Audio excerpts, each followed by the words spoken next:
اعوذ باللہ من الشیطان الرجیم بسم اللہ الرحمن الرحیم۔ بخاری شریف باب 1083 خواب میں قید ہوتے دیکھنے کے بیان میں۔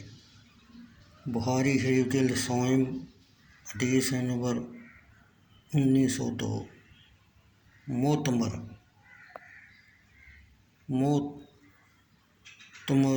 بن سلمان نے کہا، میں نے اوف بن ابو جمیل عبدی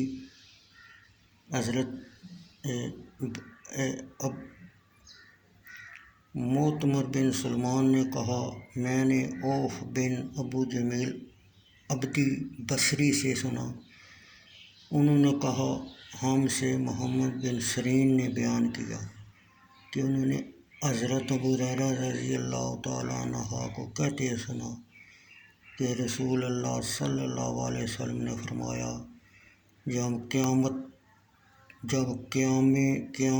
قیامت کا وقت قریب ہوگا، یعنی آخری زمانہ، مومن کا خواب جھوٹا نہ ہوگا، اور مومن کا خواب نبوت کا 40واں جز ہے، اور جو چیز نبوت سے ہوگی وہ جھوٹی نہیں ہوگی۔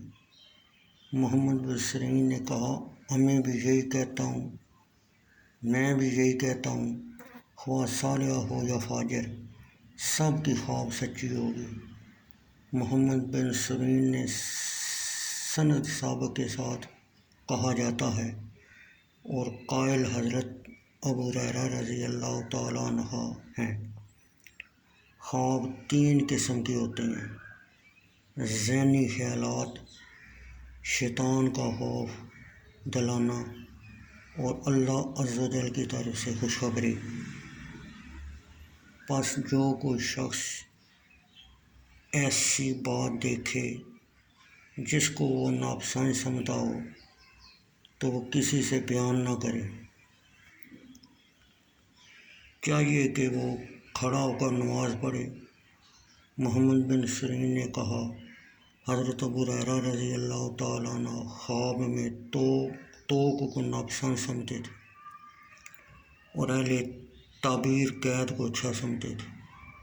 کہا جاتا ہے قید ہونا دین میں ثابت قدمی ہے، اور اس کی قتادہ بن وما، یونس بن عبید، ہشام بن حسان ازدی اور ابو ہلال محمد بن سلمان راسبی، ان چاروں نے بن سیرین سے، انہوں نے حضرت ابو ہریرہ رضی اللہ تعالیٰ عنہ سے، انہوں نے نبی اکرم صلی اللہ علیہ وسلم سے روایت کی، اور بعض نے کل مذکورہ حدیث تک حدیث مرفوعہ میں داخل کیا۔